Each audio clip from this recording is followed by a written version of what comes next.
Trying to stay focused while I'm smoking this weed. Jealous outside and they ain't got no dream, no. You start fresh till you start serving them fiends. Yo, what's good, YouTube, man? It's your boy SEL, Vic. I'm at StonerLife TV, man. You a stoner. This stuff, play stuff, beat, man. And now you're part of STG. And we back at it again with another. You already know what's going on, man. And next up, we got European soccer explained for Americans. For niggas like me, who don't know nothing about soccer. You feel me? A little bit. Poquito. Hispanic for y'all boys. Poquito. You feel me? But I ain't gonna hold y'all. Y'all already know we done checked out some Messi. So we finna just go ahead and get into that little, you feel me? A little football vibes. You feel me? So y'all new to the channel, y'all make sure y'all leave a like on the video. Make sure y'all comment down below for videos y'all me at to next. Y'all make sure y'all please hit that subscribe button. Boom. And bring us to the video. We got European soccer explained for Americans. I gotta learn, so let's see.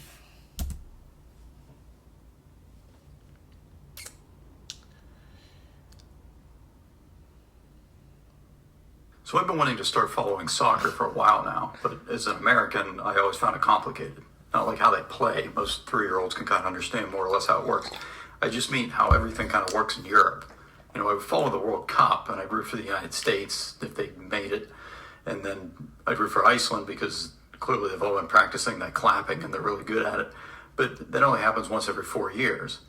So I'd turn on my TV, and it would be like a random game, like Parma versus Bologna. And first I'd make sure that I wasn't watching the Food Network, but then I had no frame of reference for this game. Like, are these teams good? You know, is this a big game? Which one of these guys is Pele? You know, I didn't know. And I had all these other questions, like, you know, why are teams getting kicked out of leagues? Why are they all rolling around on the ground so much? How are guys getting traded to different countries? And why does everybody in the stands have a scarf? So a few months ago, I tried to start figuring it all out. And I started watching some matches. That's the first thing. They aren't soccer games. They are football matches. And I bought FIFA for my Xbox, and I bought a scarf and a vuvuzela because that's like the rules or something. So anyway, this is all the info that I wish I'd known a year ago. This is my crash course of translating soccer into American. I'm going to assume that you kind of know the rules. The biggest difference between American sports is how offsides works and the clock. Lots of people get upset about the clock. It goes up instead of down. Get over yourself. It doesn't really matter. Americans also get mad because the clock doesn't stop and games pretty much end whenever the ref feels like it. And you actually adjust to this pretty quickly. The game's an hour and a half long. You'll have your chances to score, and if you can't score, then it's not the clock's fault. Some people, okay. and when I say people, I'm referring both to discussions I've had with other Americans as well as like myself 6 years ago. So people think soccer is too slow. And when Americans look at a soccer field, something in our minds, we think that it's like playing hockey or playing basketball just on a big grass field. And in those sports, guys like go full tilt a lot, like most of the game. So when two players are just standing there passing the ball back and forth, we wonder, like, why aren't they trying to move forward? Just go. And on the other side, we expect the defenders to be attacking the guy with the ball rather than just standing 5 feet back and letting him do what he's doing. The key difference is that football pitches are much larger than basketball courts and hockey rinks. And if you tried a full court press for the whole soccer game, you would be exhausted and you would probably lose. See, the pace of a soccer game is actually much closer to baseball. Most of the game is going to consist of guys just slowly passing the ball around, real peaceful, and then it's going to be all of a sudden followed by these short bursts of extremely fast action. Okay, I get what's going on. Okay, I get that. I see what Basketball players, it's estimated, run an average of 2.5 miles during a game. Soccer players can run 7, if not 10 miles during one game. And remember, you only get 3 subs games, so most of these players will be playing the whole game. One thing Americans will appreciate is that other than halftime, there are no commercials. So it's like the anti-NFL, which is great. Yeah. It also means that no matter where the ball is, both teams are always potentially about 30 seconds away from scoring, which creates this kind of constant tension. It also creates a scenario where you can't ever really run to the bathroom or get a drink. Soccer players seem to have a reputation for being lazy in the U.S. because they don't always pop right back up after going to ground and get right back into play. Certainly some players do embellish things and some go over the top, but I don't really think that on the whole it's quite the issue that people make it out to be. This nigga really got us staring at a gray screen, bro, trying to explain this shit. That's crazy, bro. Like, I could just watch this They on get my made own fun time. of in Europe too. So here's a fun experiment to try the next time you have a few minutes. Go to like a local field and then quickly jog laps around that field for like 10 minutes. And then suddenly sprint down the middle of the field as fast as you can. And when you're halfway up the field, while you're still sprinting, have one of your friends to shove you over onto the ground. And if you can pop right back up and keep sprinting, then you can keep complaining about those guys. A lot of the Bro, time, you'll be exhausted, bro. No cap. taking a little rest. And everyone will either just keep playing around them, or both teams will be a little tired, so who cares? It's not a Matthew Riley novel out there. The other reason for guys slowly passing the ball around is that one of the strategies currently employed by most teams is to maintain possession as much as possible. Mm-hmm. Obviously, this is no different in American football or why Russia is really good at hockey. The other team can't score when you have the ball, so teams will just pass the ball back and forth and even pass it back to their own goalie because it's better to go backwards with the ball than to maybe make a risky pass and let the other team have the ball. Okay. On occasion, you'll see a team make like 50 passes without the other team touching the ball, which can take a really long time, but then they'll go down and they'll score, and that's like as good as it gets. It's all about waiting for the precise moment for things to align and then all going together at the right moment. In terms of like positioning and formations, you'll usually have 3 or 4 numbers, like 4-4-2 or 4-3-3 or 4-2-3-1. These numbers will always add up to 10, and then the goalie is just assumed. Different positions include the center backs, who just stay as defenders, and then the full backs are both the left and the right back, who will defend, but then they'll also usually join the attack as well. And then we have midfielders, like a center midfielder, who can go both ways, a center attacking midfielder or a center defending midfielder. And then up front, we have like a left wing and a right wing, sometimes a center forward, and a striker up front it's his job to just score goals. One thing I'll mention. So who I'm guessing Messi is the striker. That boy ass be in the front. I'm in the front of the line. That's what Messi is. That makes it easy to kind of get into soccer is that you can legally watch some old matches on YouTube. This is unlike American sports. Like, why isn't there a website that I can go to watch any game, like an iTunes for sports? So like I can pay $2 to watch any game in history. Like all these games are on tape somewhere. They exist. But I can't watch a game in the 1986 World Series unless an international pandemic shuts down the world and there's no sports. And I just happen to put it on NBC or something. Like, come on. So anyway. That's true. So keeping the ball and attacking is referred to as positive football. You're always trying to move forward. This is what most teams do. This is what people like to watch a little more. It's kind of exciting. It's more exciting to watch that way. But of course, there's always a yin to the yang. So the yin is this guy named Jose Mourinho. And he basically says, I don't want the ball. I'm going to stand back with my players in front of my goal, and you're not going to score. And then every once in a while, when you're falling asleep and all your players are up in my zone, we're going to steal the ball and we're going to run down and score. Which sounds a little bit risky, except that it actually does work if you do it well. Jose's considered one of the best managers there is, and he has the trophies to back it up. He's won plenty of big tournaments with teams. That's but smart. I'm told if you tried to have that team keep the ball the whole time, like most coaches would, they would have been destroyed. They were too old and they just would have got worn out and wiped out. But by playing this negative defensive strategy, they were able to win. And despite this, teams that employ this strategy seem to get a bad rap for playing negative as opposed to positive football, because keeping the ball seems to be the in thing right now. So obviously there's more thought that goes into it than I've described here. Like Diego Simeone and Atletico Madrid has been using this negative strategy for years, and they've been successful with it.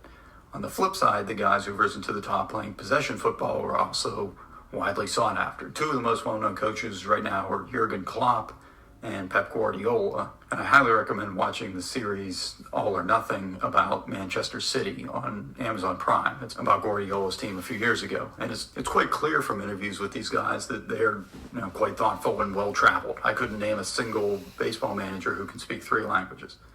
So speaking of Manchester City, they play in England. There are 4 main football countries in Europe. There's England, Spain, Germany, and Italy. England has the Premier League, Spain has La Liga, Germany has the Bundesliga, and Italy has Serie A. So to take one country, they're all the same, but to take one country, England, the Premier League consists of 20 teams. Every team plays every other team, once at home and once away. And these leagues don't have playoffs. You get 3 points for a win, 1 for a tie. The team with the most points at the end of the season wins. And this can and has come down to the final day of the season before. In the U.S., our leagues pretty much have the same teams every year. So if you suck, and even if you start to lose on purpose, you actually get rewarded with the top draft pick the next year. If you finish in last place in one of these leagues, they literally kick you out of the league. Damn. But they call it relegation because that's a nicer...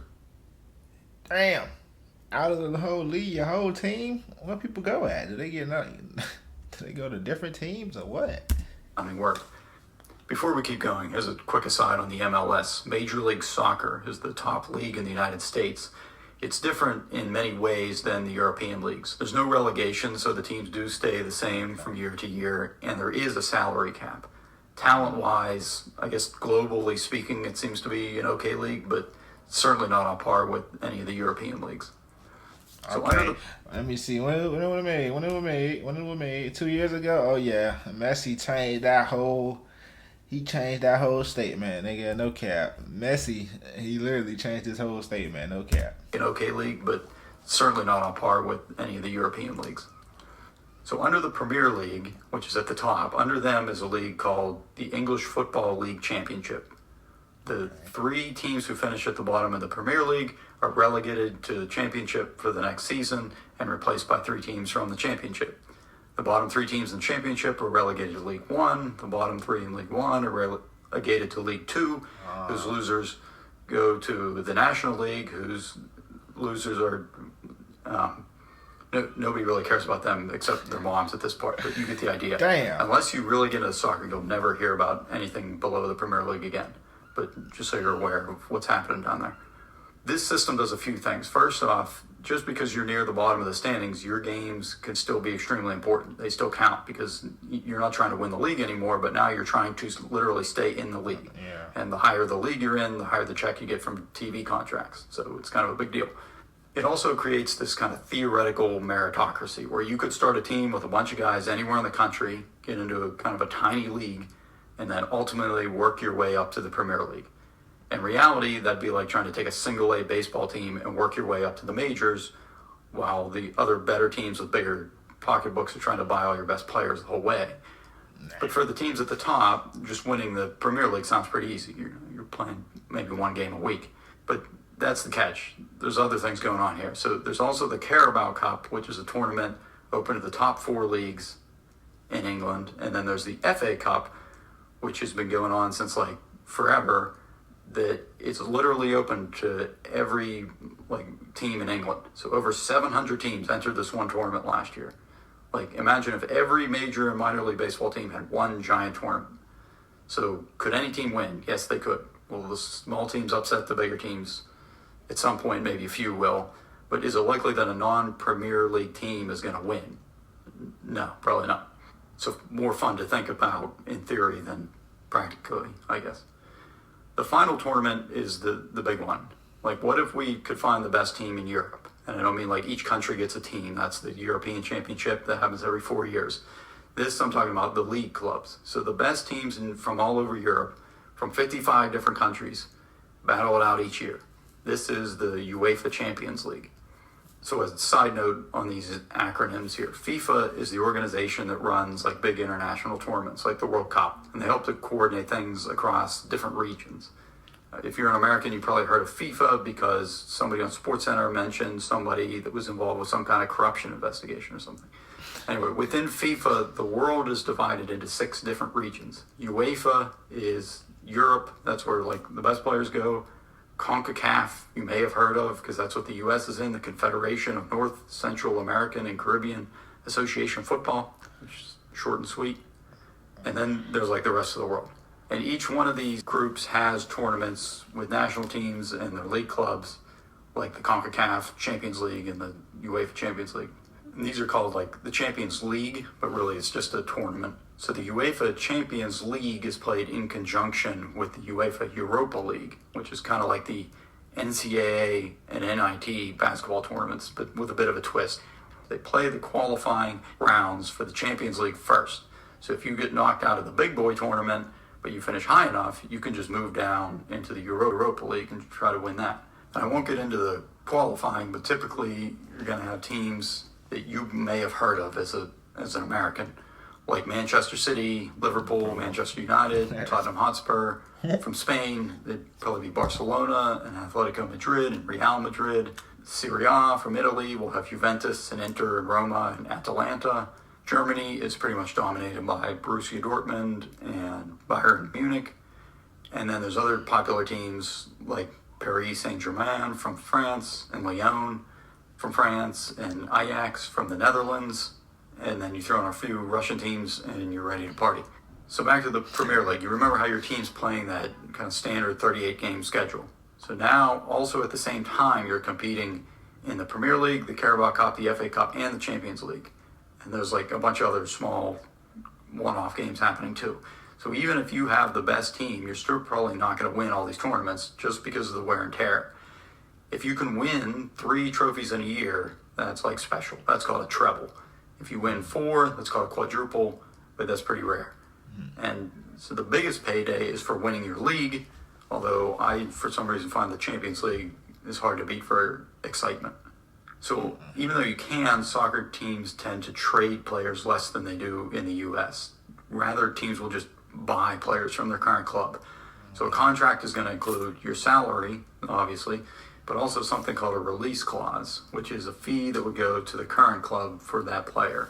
So while any team could negotiate a transfer fee with a player's current club, a release clause takes that current team just out of negotiations altogether. So a baseball player, unhappy with the situation, he could demand a trade, and they might trade him and he'd be happy. But if they refuse to trade him, then he's kind of stuck. Whereas a soccer player could just find another team willing to pay that release clause. And once a team agrees to pay the clause, then they can just negotiate directly with that player.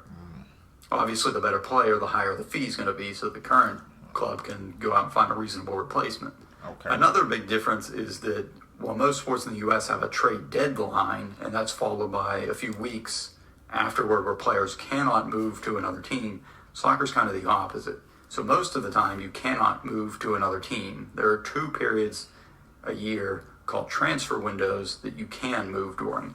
So usually before and then halfway through the season. And you can sign a new contract for another team whenever, but you can't actually start playing for them until that next transfer window. And the last thing in terms of contracts is that in the U.S., most leagues have a draft, but soccer's pretty much like the Wild West. So teams will sign players, or I should say kids, like into their youth academy very young, like 10, 8 years old. Wow. And smaller teams who find a really good player could also include something called a sell-on clause when selling a player to a larger team that says if the team buying that player turns around and sells the player again to an even bigger club, then that original team will get a percentage of that secondary sale. All right, so if you're still here at this point, you probably want more. So what's next? There are like an unlimited number of top or best goal compilations on YouTube, which are kind of interesting in the sense that you can actually show, new people to soccer the potential that the game has.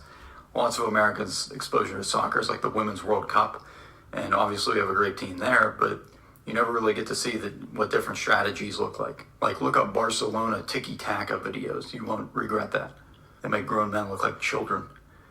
As I mentioned, the All or Nothing series on Man City is great if you have Amazon Prime. And obviously just watching games is good. FIFA TV has a YouTube channel that has lots of international matches. Or just look on YouTube for full football matches. You're smart, you'll find them. UEFA TV has old Champions League matches. I think you might have to register, but it's free. You probably want to follow BR's football channel on YouTube. They have a lot of good stuff, including this very funny series called The Champions, which I'd probably wait a little bit until you learn a little more about the top players before watching that. One place I always turn to when trying to learn a new sport is video games. So FIFA would probably help. All the big caveat there is Okay, you just explaining things other ways like I learned, but I got like a little didn't really teach that much about on the field, you know, on the field rules and stuff. But I got a good picture about, you know, the general, you know, the general of it. Like I get it though. You feel me? It wasn't that hard, but okay, that wasn't that bad. So that was it. Explain, y'all boys, for me, not for y'all. But anyways, I appreciate y'all boys. If y'all did check in to this video, y'all leave a like, y'all comment. Let me know what y'all want me to get to next. Y'all make sure y'all please hit that subscribe button, bro. And we out, man. StonerLife TV.